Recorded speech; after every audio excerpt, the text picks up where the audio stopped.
जिले के चुरहट थाना क्षेत्र में पत्रकारिता के दायित्व का निर्वहन करना पत्रकार शिवेंद्र तिवारी को महंगा पड़ गया। सूत्रों के मुताबिक उन्होंने क्षेत्र के एसडीओपी आशुतोष द्विवेदी के खिलाफ व्हाट्सएप के माध्यम से आईजी रीवा को एक शिकायत भेजी थी, जिसमें उनके कार्यों पर सवाल उठाए गए थे। इस शिकायत के कुछ ही दिनों बाद चुरहट पुलिस ने उनके और अन्य व्यक्ति संदीप तिवारी के खिलाफ 20 मई को झूठी एफआईआर दर्ज कर दी। एफआईआर में बीएनएस के अंतर्गत गंभीर धाराएं धारा 296, धारा 115, धारा 151, धारा 324(4), धारा 126(2), धारा 35 लगाई गई हैं।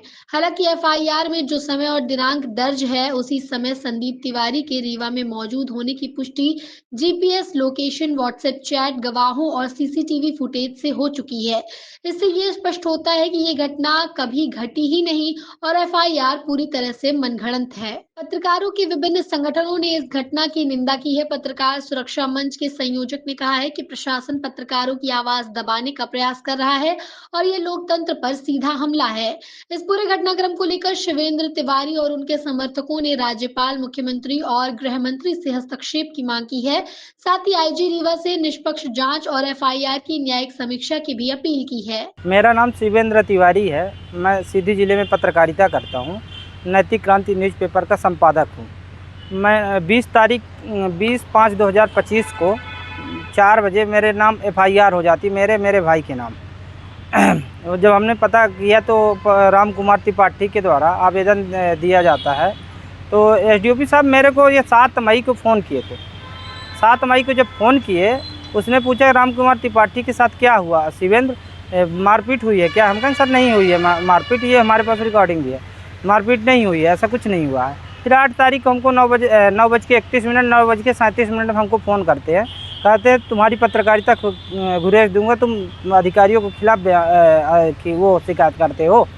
हम कहें सर ऐसा नहीं है सर, मैं तो जो अवैध उत्खनन या सट्टा चल रहा है इन चीज़ों को बताया सर कि लोग इसमें वो हो रहे हैं, चुरहट की जनता परेशान हो रही है, इसमें कार्रवाई के लिए मैं बोला हूँ।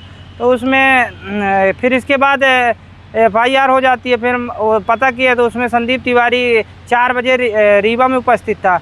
लोकेशन है डी-मार्ट में था, टोल प्लाजा लगे, मोहनिया टनल की है, फुटेज वीडियो है, और ये रतहरा तालाब में है, लोकेशन है, सभी वो हुआ। और 20 तारीख को 8 बजे ही वो घर संदीप निकल आया, तो मारपीट कैसे हो गई? किसी भी प्रकार की मारपीट नहीं हुई। ये डीओपी की शिकायत करना हमको भारी पड़ गया है। डीओपी साहब लगातार धमकियां भी दे रहे हैं कि मैं ऐसा है वैसा है, दूसरे के माध्यम से। और 2 आरक्षक भी, दो प्रधान आरक्षक हैं, जो महेंद्र सिंह परिहार और करण तिवारी, ये लगातार इनको 5 साल से ऊपर हो गया, ये अपराधियों में संलिप्तता पाई गई है, तो भी इनको हटा नहीं रहे हैं। अभी भी जान से हमको खतरा भी है। डीओपी जब तक हटेंगे नहीं तब तक जांच कैसे होगी? ये सब प्रकार के आईजी साहब को हम ज्ञापन दिए हैं। अगर कार्रवाई नहीं होती तो हम अनशन में बैठेंगे। क्या नाम है आपका? मेरा नाम शिवेंद्र तिवारी है। मामला किसके खिलाफ दर्ज हुआ है? मेरे नाम, मेरे भाई के नाम संदीप तिवारी। और शिकायत कौन दर्ज कराया है? मेरे बड़े पिताजी। वो ज़मीनी विवाद से एक ज़मीन फर्जी तरीके से अपने नाम नामांतरण करवा लिए थे, और फिर उसके बाद हमने एसडीएम कोर्ट में लड़ा। उसके बाद हमारे नाम पुनः हो गई। वो कब्जा करते हैं, ज़बरदस्ती वो करते हैं, गाली गलौज करते हैं, और पुराना घर बना है उसमें कब्जा करते हैं, इसी प्रकार का है। और 2 तारीख की ये बात है। 2 तारीख के बाद डीओपी साहब बस एफआईआर फर्जी कर दिए। वो भी टाइम वाइम का कुछ वही नहीं है। पूरी जांच हो जाए, अगर दोषियों पर कड़ी से कड़ी कार्रवाई हो। ये अवैध संलिप्तता इनकी क्या नाम है, बैंक रिकॉर्ड निकाला जाए, इनकी व्हाट्सएप कॉलिंग निकाला जाए, ये किससे बात करते हैं, और लगातार अपराधियों से साठ-गांठ है इनके क्षेत्र में चले जाइए, कितनी वो है शिकायतें हैं। जबकि मैं क्षेत्र में रहता हूँ, ज़्यादातर मैं रीवा से यहाँ रहता हूँ। आशुतोष द्विवेदी हैं। लगातार जनता वहाँ परेशान है। वो यही खबर पुलिस की खिलाफ खबर दिखाए तो लगातार हमको देश भर वो लगातार धमकियाँ मिलती रहीं, तो भी अभी तक कार्रवाई कुछ नहीं हुई है।